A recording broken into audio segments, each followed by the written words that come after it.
बिस्मिल्लाहिर्रहमानिर्रहीम। आप YouTube channel देख रहे हैं। मैं तवक्कुल हुसैन हूँ। नाज़रीन, वफाकी हुकूमत ने आज कराची में ग्रीन लाइन बस सर्विस का आगाज़ कर दिया है। बस सुबह 7 बजे सरजानी से लेकर नुमाइश तक चली और इसमें तकरीबन कम अज़ कम किराया जो है वो 15 रुपये और ज़्यादा से ज़्यादा किराया जो है वो 40 रुपये 40 रुपये रखा गया है। शहरियों की बड़ी तादाद वहाँ पर मौजूद थी और उन्होंने सेल्फियाँ भी ली और बस में सर्विस का सफ़र भी किया। और दूसरी तरफ ये बसें जो है ये सुबह 7 बजे से लेकर 10 बजे तक चलाई जाएंगी।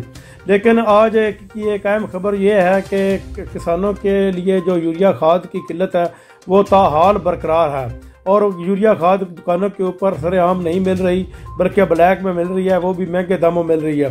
क्योंकि इस वक्त तो किसानों का एक सीज़न है, वो गंदम की फसल और चारे की फसल को खाद डालना उनके लिए ज़रूरी है।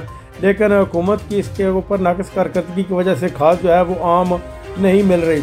और सूबाई हुकूमत जिसमें वज़ीर आला पंजाब ने आज ऐलान किया है कि मरी को एक नया सूबे का करार दिया गया है जिसका नाम कौसार रखा गया है और इसमें कुछ जो हिस्सा है वो रावलपिंडी का भी शामिल किया जाएगा और KPK तक इसका दायरा बढ़ाया जाएगा। इससे इंतज़ामी अमूर में बहुत ज़्यादा सहूलियात मुयसर होंगी।